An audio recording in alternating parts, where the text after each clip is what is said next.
just been listening to my coaches more, like trying to absorb all the information from them, learn more. And I think I've developed a lot, mentally, like IQ-wise, like taking better decisions, learning to play more, like at the strengths of my teammates, the weakness at them, what they do well, what they don't. So I think in that aspect of the game, I developed a lot. Go to Michelle Kaufman from the Miami Herald. Hi, Norchad. Buenos dias. I wanted to ask, I'll ask in English so everyone can understand.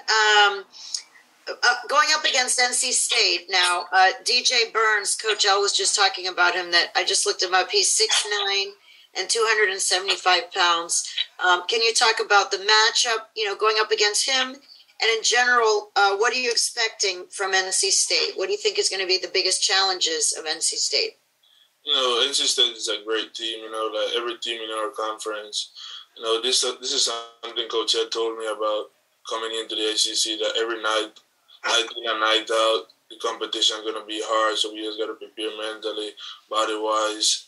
So, I'm just trying to get used to this every night, playing against a great team. I know he's going to be a great matchup, good player. I just got to be ready mentally and physically, and, we got to work hard and trust my teammates and do whatever it takes to get it done.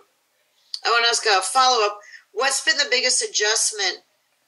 You're obviously getting very good numbers already in, the short time that you've been here.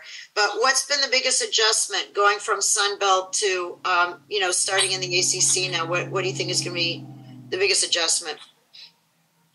So I just played one ACC game against Louisville, and it was pretty fun. They're a great team, but we had a day that day. So far, conference-wise, I haven't feel no adjustment. Just go out there, have fun, play hard, and give all every day.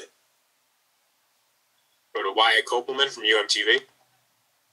Hey, Norchad, as the leading rebounder for this Miami team early on in the season, how do you believe you all can continue to improve rebounding as a team and also control the rebounding tomorrow afternoon against NC State?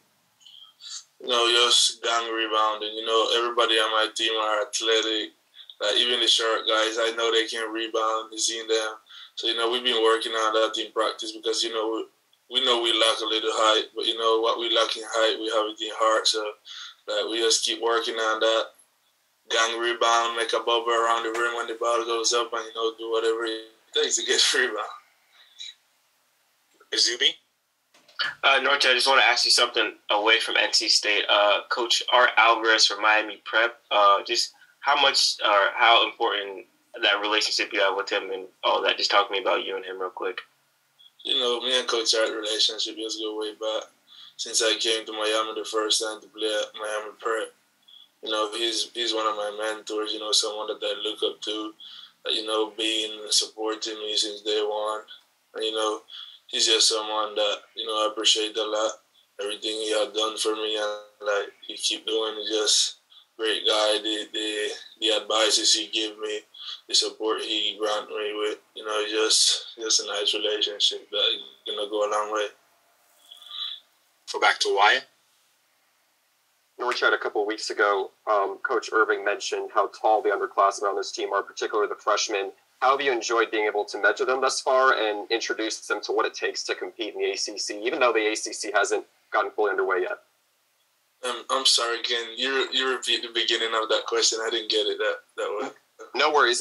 Coach Irving mentioned a couple of weeks ago on Zoom how tall the underclassmen, particularly the freshmen, are right now. What's it been like for you to mentor them, and how have you enjoyed being able to teach them what it takes to win in the ACC? I'm still learning how to win in the ACC because it's something new to me too. I've been in college for a minute, so I have a little, more knowledge about a few stuff for them, and I push them in practice just so they push me. They are very talented. They are really, really good players. So, we just try to push each other. I give them advice on some stuff that I know more, like for example, Faber. He go really hard every day in practice. Anytime I put him in the game, and I see him being a great player in the future, fixing one little stuff that is fouling. The same trouble I had when I was a freshman. I foul a lot. I still do it, like a little bit still, but like he just tried to help me in that aspect because that's something he do a lot too. So that's about it. All right, we'll go back to Michelle for the last question. Norchad, after the game the other day, Coach told us that he had pulled you out at the beginning because you were not following the game plan, and so he pulled you out and gave you a little bit of a lecture toward the beginning of the game. Can you just talk about that kind of moment and what have you been able to learn so far from Coach Larrañaga? Well, Coach is a great coach. I mean, he has made 700 wins in career. Like he's a legend. So like, when Coach talked to me, I know, 95% of the time he's right. So I just try to listen to him, observe information. And I mean, he was right. I was lacking focus a little bit. I was like, not locked in 100%. And, he just snapped me. He took me out and talked to me for a little bit, put me back in the right spot mentally. And, everything went down from there. So you're saying 5% of the time you're right and 95% I did not say that. I'm just saying, not every time everybody's 100% right. So he might be 98% right all the time. All right, thank you. All right, Norchad, thank you very much for your time. Recording stop.